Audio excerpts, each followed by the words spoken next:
It's not every day I get to review ISPs, but I'm happy to say that StarLink has been our only internet service provider for the past month, and I have a lot of good things to say, but still some bad at the same time. So while I am a SpaceX sheep, I'm gonna try to be honest and be fair about it and tell you exactly whether or not if StarLink is worth it for you. Let's begin.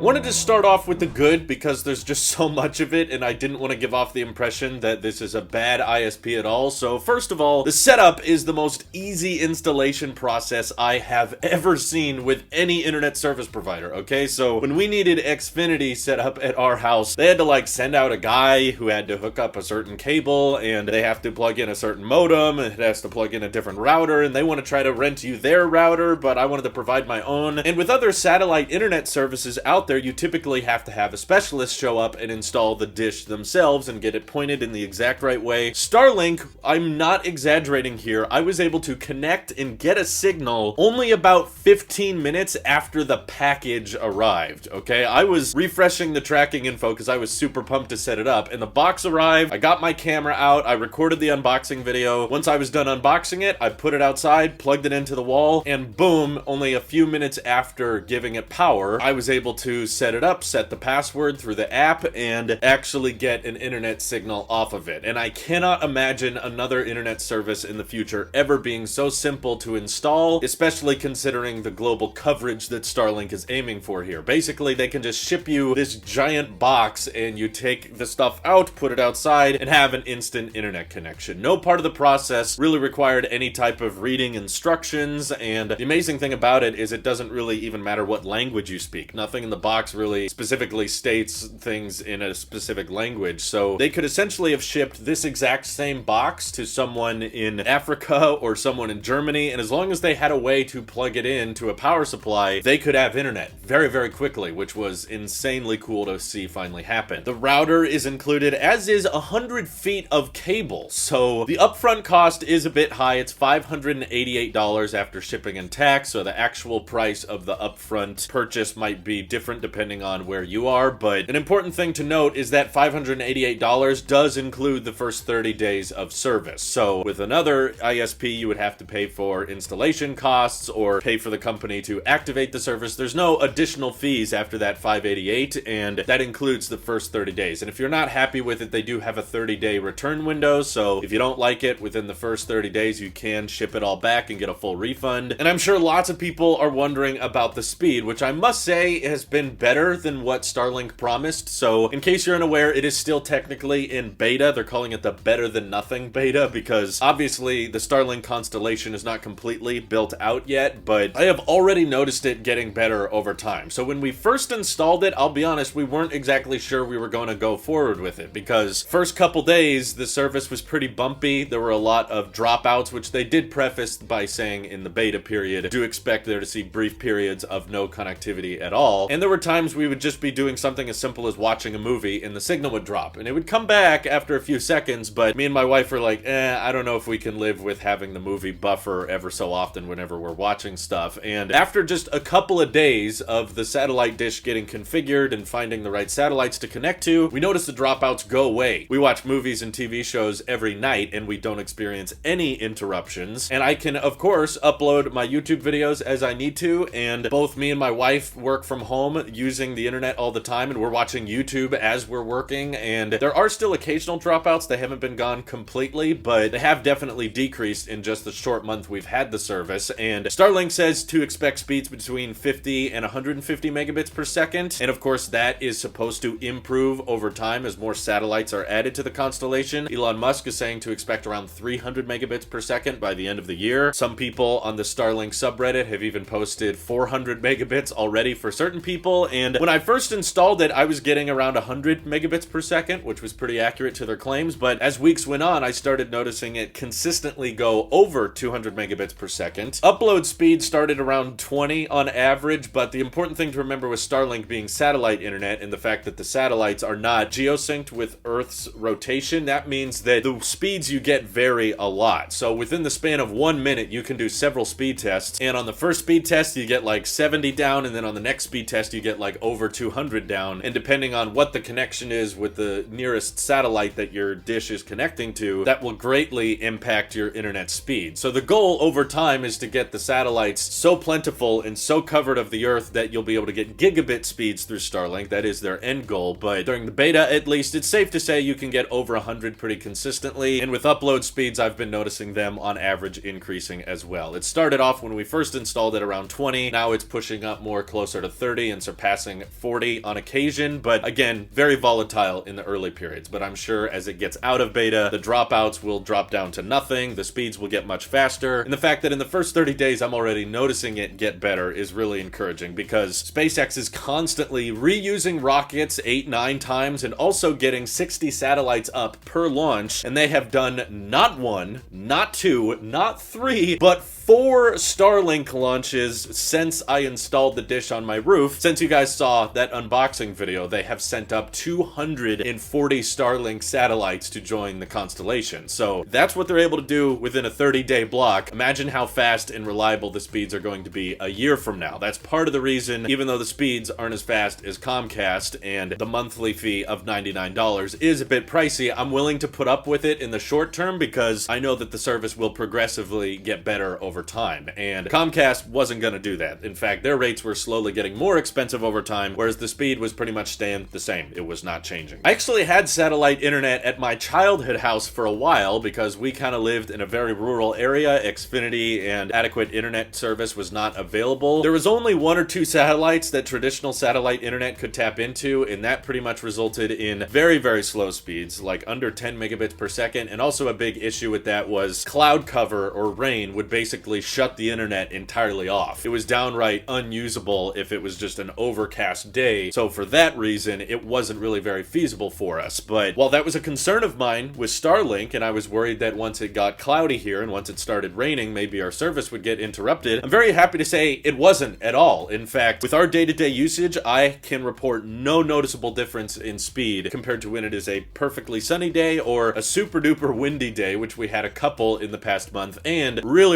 heavy rain, which where I live it doesn't rain a ton, but when it does we can hear it very audibly. And when I heard that, I was doing lots of speed tests because I wanted to see if StarLink would be heavily impacted by the rain, and it wasn't. In fact, it even started to hail here, which happens only 2 to 3 times a year, and it was hailing pretty decent sized little ice pebbles, so I was like, oh man, I hope the dish is okay. Dishy McFlatface, as SpaceX officially calls it. And even during the hailstorm I was still able to clock over 100 megabits down, which I was really happy about, and I was still clocking over 200 megabits on overcast days where there was not a clear sky. So I'm happy to say that with this new low Earth orbit approach to satellite internet, you don't have to worry too much about the weather. It doesn't snow where I am, but I've watched lots of other StarLink reviews where people were testing it in the snow. Dishy actually has a heated face, which means that if snow builds up on it, it can melt it off. A little snow may collect there, but most of the reviews I was seeing were saying that they were still getting around 70 to 80% of their normal speeds when it was snowing, and I'm sure that of course will improve with time. So I'm glad to know that StarLink is kind of impervious to the weather. And also, may I just say, the router that they provide with StarLink is really cool. All routers kind of look the same and have this kind of traditional style to them, whereas the StarLink router looks like a Cybertruck inspired little beacon that you would find in the middle of Utah because Martians left it there or something. It's just, I love that it doesn't need a separate power supply. Like the entire system, the router, the dish, and everything still only occupies 1 power plug. So just one 110 outlet. The same thing you charge your phone with is the same thing that powers the entire Wi-Fi and dish system. Like, how cool is that? Even with Xfinity, I had to power the modem and router separately, so it was using more power, taking up a whole 110 outlet, and I'm glad this didn't have to worry about that. The dish gets to pivot itself and point exactly where it needs to, and the benefit of that router is it lets you look at the StarLink app, which is very easy to manage, and you can see every device that's connected to the Wi-Fi network, which is handy, and track how good the connection is to the satellites you're using. It'll tell you when the internet service is down and how long it's down for. It'll count for how many seconds there's either a beta downtime, which says that they're either testing something with the satellites or temporarily shutting off some of the ground stations so that they can do some testing, or it'll tell you if there's obstructions being detected. And if you don't see any obstructions, it means you got a clear view. But if every day you're seeing a little red mark that says there is satellites in view, but I can't connect to it because something's in the way, that means you either gotta move your dish or trim some trees back in order to get a more clear view of the sky. I'm also very happy with the honesty of Starlink's service because they said it would cost $99 a month, and they actually meant $99 a month, which I'm not used to with ISPs. Typically, they advertise a certain price, and then when the bill shows up, they add in all this tax, and they add in these extra fees that they didn't want to disclose in the advertising. But I got my first bill for Starlink already because it's been a month, and it's actually $99.00. There's no extra tax, there's no extra fees. That $99 is an accurate statement, so I was very happy to see some honesty brought there. So the coverage is great, the app is cool, the router is cool. Obviously, I've had lots of nice things to say about it, so what do I not like? What's some of the drawbacks? Keep in mind, I'm still keeping Starlink, I'm still a big fan of it, but now I'll get into some of the things I don't like. So for one, right now at least, during the beta period, if you're watching this 6 months later, it might be a very different story, but it's not very reliable. So the connection is good when it's there, but still, once or twice every hour, it drops signal for just a few seconds. It's never very long. We've never run into a situation where the internet was shut off for a complete 5 minutes or something. The longest I've ever seen these little dropouts is about 30 seconds. Normally it's less than 5, but just those little dropouts where the signal goes down to nothing is enough to throw off a live stream, for instance, which I do a lot of, and it can be pretty annoying to be in the middle of a live stream and the satellites can't be located, so it has to find a different one, and people notice the frame drops. And when you're watching YouTube or watching a movie, it's not really a big issue because when you stream something, it's collecting data ahead of what you're watching. So if it's collecting data that you've yet to watch and then the service drops, the data's still there, and then when the signal picks back up again, it'll continue on. So we can still watch movies and TV shows for many, many hours and not notice a single interruption. But my wife does a lot of online chat with her job, and so she's chatting with customers all day, and even if the signal drops for 10 to 30 seconds, then obviously she can't receive what the customer is sending, she can't send the customer a message, and that results in obviously a bit of an annoyance that we didn't have to deal with before. And like I said, it was much worse at the beginning and it's improved a lot already, so I'm confident that within the next 3 to 4 months these dropouts are going to be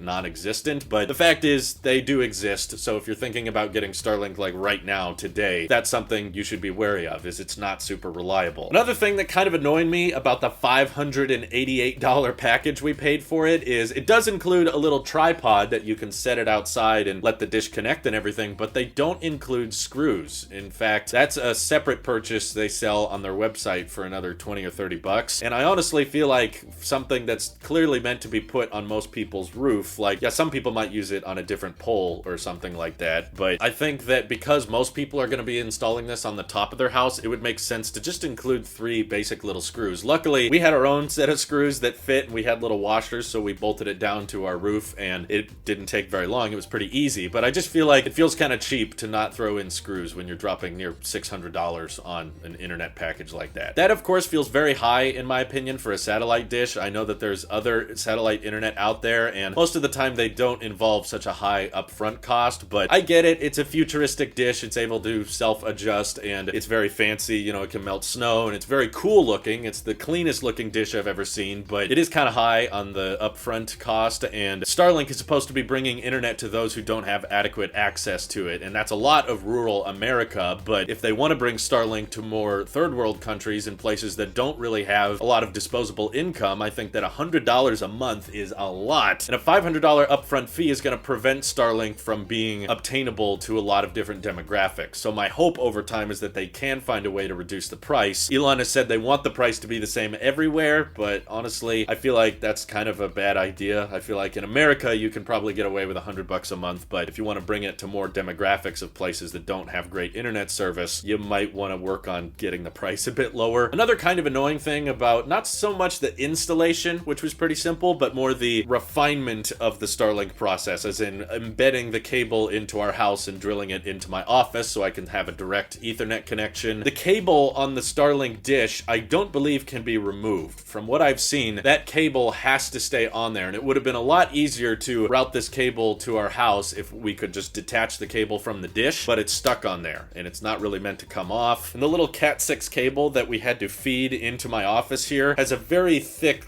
chunk on the very end of it, and trying to widen the giant hole we had to make to get the cable through my wall. I did a whole vlog on it on Tailosive Talks because of how complicated it was. That was pretty cumbersome. It took a bit longer than I was expecting to just get a cable through a wall. We were still using Starlink through the whole process. It was just we were feeding it through our front door instead of just feeding feeding it through our office. So that was a little clunky, and I hope they can make it easier to feed the cable through tight spaces in the future. And also the router itself. I know the design is cool, and I love how minimal and unique it looks compared to other routers, but its coverage is not very good. Now, the good news is you can use your own router. So the little white cable that they provide that plugs into the included router, you can plug that into any router you want. So if you have a Wi-Fi 6 enabled router or something with really good range, you can still plug in StarLink to whatever router you choose, but the one they include is just not very strong. I've noticed that even when I'm not too far away from the router on my phone connected to StarLink, I'll get speeds a lot slower than just my typical Ethernet connection. And I know that's typical, but this speed is like drastic. Like if I go into the bedroom, StarLink speeds are between 15 to 20 megabits down, whereas if I come in here, it's like 100 down. So you start to realize there's a reason that routers don't change the way they look very often. And we don't have a particularly large house. It's around 1,000 square feet. So I feel like it shouldn't be that hard to have a Wi-Fi signal cover our whole house. But I do notice that the signal is pretty weak when we get on just opposite ends of the house. So in the future, if SpaceX wants to lower the cost of the StarLink package, I would highly encourage them to consider not including a router, even just make it optional. You know, if someone wants to buy a SpaceX router, they can. I mean, we're still using ours and I'm pretty happy with it, but we live in a pretty small house, and there's people out there that live in much larger houses than we do, and there's people out there that want to take advantage of faster Wi-Fi, which this does not have Wi-Fi 6, which is kind of surprising. And it's included in that upfront $588 cost. So if they could just leave that out and I could check a box that says, hey, don't include a router, I'll use my own, I would have probably taken that option, saved myself some money, because a lot of people buying StarLink already have a router of some kind, and if they plug their little StarLink cable into their router, then they can keep their old Wi-Fi network name, they can keep their old password, there would probably be less to set up, but you wouldn't have the StarLink app, unfortunately. So in that situation, you can't track the performance of the service as well, and you can't see all the devices that are connected unless you go a third-party route. So I kind of get why they want to include it, because they want the whole process to be very seamless and simple of just take it out of the box, plug it in, and it starts working, but the router itself isn't very good. Just moving it around my office, we've noticed a much different connection from what my wife will get in the bedroom with her laptop. So if the router is on this side of the office, it gets weaker speeds than that side of the office. So that's why we have the router over there now, but things they can work on, and I'm sure they can improve. Either way, I still think that StarLink is the future of internet for the vast majority of people on Earth. There's billions of people that could theoretically connect to it in the future, and I'm happy to see it rolling out to more demographics and more places, and very happy to see the speeds and latency improving over time. Ping-wise, I'm getting between 30 and 40 milliseconds right now. Sorry, I'm not a gamer, so I'm not going to tell you how great it is at gaming because I haven't played any games with it, but there's a billion other StarLink videos on YouTube that will tell you how it does with gaming. But as a content creator, someone who's posting 2 to 3 videos a day and live streaming and watching a lot of YouTube constantly, I'm a pretty heavy internet user. There's no data caps, which is awesome. The speeds are getting better. I'm happy with the service. I'm happy with the simplicity of everything and the honesty of the pricing. And I'm very happy to finally say I'm a SpaceX customer. And I would honestly support SpaceX if they had a Patreon page or a GoFundMe anyway. So the fact that I actually get a service out of this and I get to support them makes it the coolest thing in the world. And of course, as things change, if the service gets much better or much worse, I will keep you guys posted. So I'll be able to do 6-month or 1-year reviews down the road. And thank you all for sitting through this whole StarLink review. I appreciate that greatly. This is your SpaceX Sheep here. I'll see you guys in the next one.